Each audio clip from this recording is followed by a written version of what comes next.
कर कायदा लागू करण्यापूर्वी राज्य कर विभागातर्फे राबवण्यात आलेल्या विविध कायद्यानुसार सार्वजनिक क्षेत्रातील उपक्रमाकडे असलेली थकबाकीची तडजोड करण्यासाठी मी अभय योजना जाहीर करत आहे।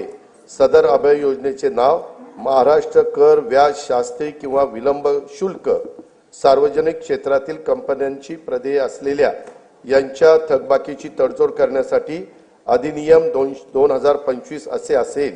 या अभय योजनेचा कालावधी प्रस्तावित कायदा लागू झाल्याच्या दिनांकापासून दिनांक 31 डिसेंबर 2025 पर्यंत असेल।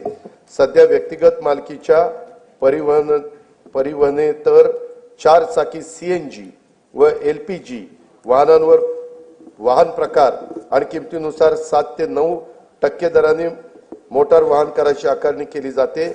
या कराच्या दरामध्ये 1% वाढ प्रस्तावित करीत आहे। सदर वाढीमुळे राज्याला 25-26 मध्ये 150 कोटी रुपयाचा अतिरिक्त महसूल मिळणे अपेक्षित आहे। राज्यात 30 लाखापेक्षा अधिक किमतीच्या इलेक्ट्रॉनिक वाहनांवर 6% दराने मोटार वाहन कराची आकारणी करण्याचे प्रस्तावित आहे। मोटार वाहन कराची कमाल मर्यादा ही 20 लाखाची होती, ती आता 30 लाख रुपये करण्याचे प्रस्तावित आहे। कमाल मर्यादेत प्रस्तावित वाढीमुळे 2025-26 मध्ये राज्याला सुमारे 170 कोटी रुपयाचा अतिरिक्त महसूल मिळेल असे अपेक्षित आहे। बांधकामासाठी वापरल्या जाणाऱ्या क्रेन्स, कॉम्प्रेसर, प्रोजेक्टर्स आणि एक्सकॅव्हेटर्स या प्रकारातील वाहनांना अनिवार्यपणे एक रकमी वाहनाच्या किमतीच्या 60% दराने मोटार वाहन कर आकारण्याचे प्रस्तावित आहे।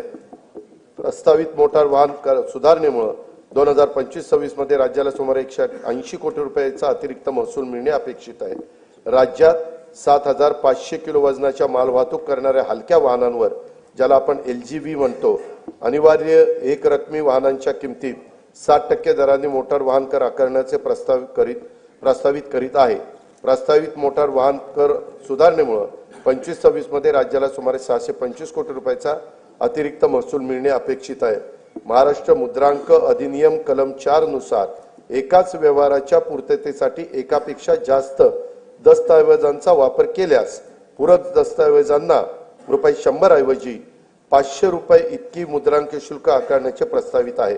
महाराष्ट्र मुद्रांक अधिनियमातील कलम 31(1) नुसार एखाद्या दस्तावर भरावयाच्या मुद्रांक शुल्काबाबत दस्त अभिनिर्णय प्रक्रियेसाठी सध्या आकारण्यात येणारे शुल्क ₹100 ऐवजी 1000 इतके करण्याचे, तसेच निष्पादित दस्त निर्णयासाठी दाखल करताना देखील प्रथम दर्शनी देय असणाऱ्या मुद्रांक शुल्काची रक्कम जमा करण्याची तरतूद प्रस्तावित करण्यात येत आहे। नागरिकांना ऑनलाईन पद्धतीने मुद्रांक शुल्काचा भरणा करणे व प्रमाणपत्र देणे हे सुलभ व्हावे यासाठी महाराष्ट्र मुद्रांक अधिनियम कलम 10(3) व 4 मध्ये ई मुद्रांक प्रमाणपत्राची नवी तरतूद लागू करण्याचे प्रस्तावित आहे। वरील प्रस्तावांना सन्माननीय सदस्यांचा पाठिंबा मिळेल असा विश्वास मी व्यक्त करतो। अध्यक्ष महोदय, हा अर्थसंकल्प म्हणजे विकास चक्राला गती देण्यासाठी संकल्पना आणि कृती यांचा घातलेला संतुलित मेळ आहे। विकसित महाराष्ट्र घडवण्यासाठी सर्वांनी मिळून हातभार लावण्याची हीच वेळ आहे।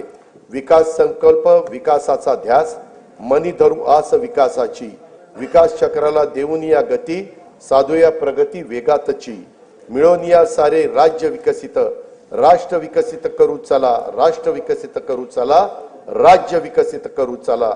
जय हिंद, जय महाराष्ट्र। सन 2000